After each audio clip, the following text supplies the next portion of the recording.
Bom dia! Bom dia.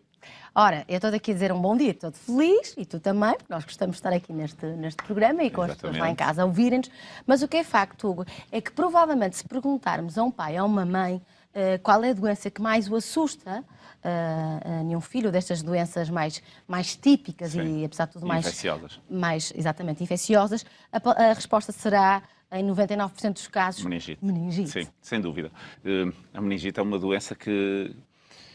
Ou melhor, é uma doença heterogénea que alguns tipos de meningite têm realmente riscos muito grandes para as crianças e daí o susto que prega o nome aos pais. Mas nem todas as meningites são iguais. E, portanto, também convém perceber isso porque há meningites mais graves e há outras meningites que não têm propriamente gravidade. O nome assusta, mas são infecções que não colocam grandes questões em termos de tratamento, em termos de prognóstico. Então, antes de separarmos aqui o trigo do joio, que é de facto importante para passar essa mensagem aos pais, explicar o que é isto da meningite. O que é? Sim, o nosso cérebro e a medula espinal são estruturas muito sensíveis. E como são estruturas muito sensíveis, estão cobertos por uma espécie de uma capa composta por 3 folhetos, que são as meninges. Esta capa protetora serve essencialmente para limitar o que chega a estas estruturas tão sensíveis. É quase como uma barreira para limitar aquilo. É uma barreira mesmo. Funciona como uma barreira. E portanto, entre esta capa e o cérebro e a medula espinal temos ainda uma espécie de uma almofada de líquido, que também é importante depois para falar um bocadinho do diagnóstico, mas este líquido, o que é fundamental as pessoas terem noção é que neste líquido não é suposto haver micro-organismos, não é suposto haver micróbios. Sempre que algum micro-organismo, um micróbio, atinge as meninges, pode passar por este líquido, pode atingir o cérebro e a medula espinal e dar uma situação que pode ser grave. Portanto, quando chegam os micro-organismos às meninges, chama-se meningite, com tudo que possa advir daí. Certo. Meningite, como tu dizias, esses micro-organismos podem ser mais ou menos agressivos, mais ou menos perigosos, certo? Exatamente. Como para qualquer tipo de doenças, nós temos 2 grandes grupos de micro-organismos. Temos as bactérias e os vírus. Haverá outros, mas estes são os mais importantes. As bactérias são sempre muito mais invasivas. São um tipo de micróbio extremamente agressivo para as nossas células e é extremamente agressivo, conseguem destruir as nossas células e ao destruir as nossas células vão causar lesões que no caso de tecidos que não se conseguem regenerar, como o cérebro e a medula espinal, podem ser lesões irreversíveis. Os vírus não. Os vírus podem introduzir-se, inocular-se dentro das nossas células, até porque precisam delas para depois se dividir, mas o que vai realmente provocar algum dano é a resposta do organismo, a resposta inflamatória do organismo. Os vírus, como têm uma capacidade de reprodução autolimitada, portanto, eles, ao fim de algum tempo, não se conseguem replicar mais, acabam por dar situações que passam com o tempo. Daí aqueles tais 3, 4 dias em geral 3 para a as 5 viroses. dias. Eles usam as células para se dividirem e quando se dividem, a célula que deu origem aos novos vírus destrói-se. E pronto, ao destruir-se, o vírus deixa de ter capacidade de se dividir outra vez. Basicamente é isso. As meningites bacterianas têm um risco bastante sério de provocar complicações. As meningites víricas têm um nome feio, mas geralmente não causam complicações e tratam-se apenas aliviando os sintomas. Quanto às meningites víricas, nós não podemos fazer grande coisa, certo? Exatamente. As meningites víricas apanham-se por vírus que andam no ar, são contagiosas como todos os tipos de meningites, mas é um contágio como o da gripe, como o de outras situações. Isto é um bocadinho leve dizer isto, mas outras situações banais. Porque uma meningite vírica, apesar de tudo, trata-se com medicamentos para reequilibrar, digamos assim, os sintomas e mais nada. As bacterianas é um bocadinho diferente, particularmente um tipo de meningite, que é a meningite provocada por uma bactéria que se chama meningococo. Nós vamos poder ver agora também uma imagem que fala exatamente sobre a meningite meningocócica, provocada pelo meningococo, tem um risco de contágio muito alto. E é a única que realmente pode ser epidémica. Daí o grande alerta que acontece quando surge um caso numa escola, em que depois tem que se fazer profilaxia, antibióticos de prevenção aos contactos, e, portanto, é uma meningite que tem um alto risco de contágio. As outras meningites bacterianas também têm um risco de contágio, mas como não têm essa transmissibilidade tão grande, a probabilidade de surgir uma epidemia é muito mais baixa e daí também não necessitarem de nenhum tipo de medicamento de prevenção. Isto é importante. Só nas meningites meningocócicas é que se dá antibióticos de prevenção aos contactos e aos conviventes para que não desenvolvam uma meningite semelhante. Nas outras meningites não se faz nada aos conviventes. Trata-se só do caso em si.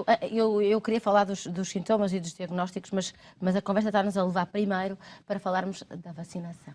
Sim, nós temos vários tipos de bactérias que causam meningite. Para as meningites víricas nós não temos vacinas. Portanto, não há forma nenhuma de prevenir através da vacinação, só com as medidas gerais de não espirrar para as mãos e de espirrar para o cotovelo, lavar as mãos. O bom senso, como senso e as medidas de higiene gerais. Para as meningites bacterianas não é assim. Nós temos uma série de meningites bacterianas que já são prevenidas por vacinas que estão incluídas no Plano Nacional de Vacinação. O hemófilos, o pneumococcus, são todos nomes assim um bocadinho pomposos, mas são nomes de bactérias que podem provocar meningite.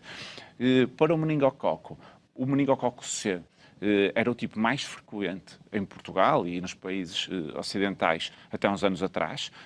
A partir do momento em que se introduziu a vacina no mercado, esse número desceu e posteriormente foi introduzida a vacina contra o meningococo C no Plano Nacional de Vacinação, que faz parte... A dita Prevenar? Não, a Prevenar é para o pneumococo. Okay. Esta é anterior, digamos assim, à Prevenar. E, portanto, foi introduzida no Programa Nacional de Vacinação e praticamente nós não temos casos de meningite a meningococo C.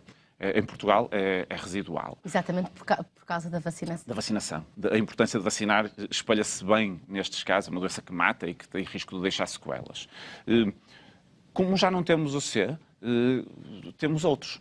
Não é que esses casos dos outros tipos de meningococos tenham aumentado. Isto não é importante as pessoas terem noção. Não aumentaram os outros tipos só porque vacinamos o C. Isso não é verdade. Nós diminuímos o número total de meningites, mas como agora já não temos o C, temos os outros que já estavam. Menores, digamos assim, são menos frequentes do que era o C, mas não deixam de ser bactérias agressivas. E temos o B, temos o W e o Y, não em Portugal, mas surgiram surtos no México e agora também na Europa, no Reino Unido. Portanto, em Portugal, basicamente, preocupamos muito com o B e essas duas, o W e o Y, que podem vir a surgir, mas mais ainda estamos no campo da, não é especulação, mas da previsão. Da possibilidade da previsão. Assim. De qualquer das maneiras, fica também a mensagem para fazer as vacinas.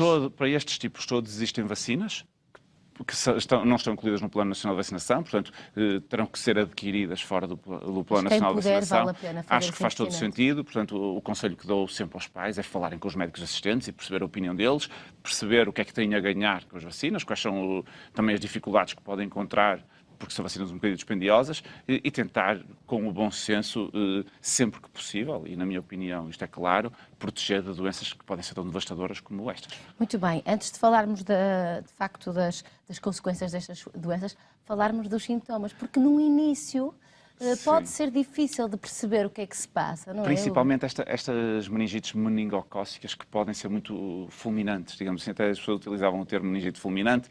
Realmente em poucas horas o quadro pode descambar completamente. As primeiras horas de doença podem ser um bocadinho específicas. É uma febre, é um mal-estar, é uma dor de cabeça, uns vómitos. Assim, pode-se assemelhar quase a um quadro gripal e depois, de um momento para o outro, a criança pode perder o seu bom estado geral e começar o quadro a evoluir muito rápido. Daí ser fundamental estar atento a alguns sinais de alerta. Que são quais? O primeiro sinal de alerta é o estado geral da criança quando baixa a febre. Eu sei que já falamos disto até para outras doenças, mas é muito importante as pessoas perceberem que uma criança que tem um bom estado geral, quando baixa o pico de febre, em princípio não é nada grave. Uma criança que se vai abaixo com o pico de febre e que depois baixa a febre e a criança não melhora o seu estado geral, continua muito prostrada ou muito irritada, deve ser observada. Isto é o primeiro sinal de alarme. Depois também percebermos que nestes casos muitas vezes surgem manchinhas no corpo. Certo. E as manchinhas que surgem nas primeiras 24 horas de febre são sempre um sinal de alarme. Grande parte das vezes não tem problema nenhum. Muitas vezes aparecem atrás da orelha, certo? Sim, exatamente. E são manchinhas que, caracteristicamente, quando se passa a mão, quando se carrega, não desaparecem. Porque a maior parte das manchinhas desaparecem e voltam a surgir. Estas não, porque implicam a saída de sangue de vasos muito fininhos. Portanto, manchinhas que surgem nas primeiras 24 horas de febre, particularmente se não desaparecem quando se pressiona, implica sempre observação médica urgente. E depois outros sintomas que são... Se calhar a valorização não é tão objetiva, mas também é importante. Uma dor de cabeça muito violenta, uns vómitos que não param, a criança não consegue parar de vomitar.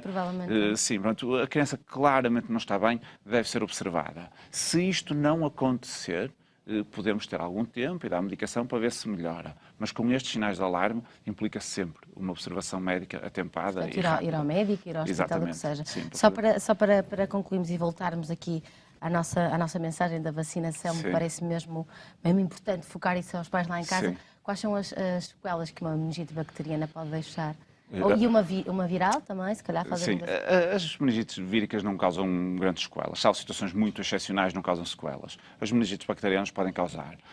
Desde logo, o pior desfecho de todos é ser um quadro fatal. Infelizmente, ainda são situações que podem levar à morte e temos uma mortalidade que anda entre os 10% e os 15%, portanto ainda é bastante significativo. O mais importante para prevenir isto é um diagnóstico rápido e um tratamento rápido. Estamos a falar das meningites meningocócicas, só queria frisar isso. E depois, em termos de sequelas, depende das áreas cerebrais que são afetadas. Qualquer lesão cerebral é potencialmente irreversível, porque as células nervosas não se conseguem replicar. E, portanto, qualquer sequela que possa surgir pela destruição dessas zonas do cérebro vai levar a danos permanentes. Pode ser uma surdez, pode ser problemas na fala, podem ser problemas motores, podem ser déficits intelectuais, atrasos de desenvolvimento, tudo isto pode surgir consoante a extensão da lesão. Para além dos danos cerebrais, podemos ter também danos consequentes às tais manchas na pele, que se forem muito extensas, pode, como o sangue sai todo dos vasos, não chegar a algumas zonas do corpo e levar a amputações e a situações também muito complicadas do ponto de vista físico e orgânico. Portanto, estamos a falar de uma doença que mata numa porcentagem significativa de casos e que deixa sequelas também numa porcentagem significativa de casos, que anda à volta dos 15% a 20%. Portanto, é uma doença potencialmente muito grave. Só mesmo para concluirmos, antes que a Tânia Franco me mate, dizer que estamos a falar também nesta altura da meningite, porque curiosamente é uma altura onde... Sim, no inverno e a primavera são alturas que nos colocam um bocadinho mais questões, porque surgem mais casos destes.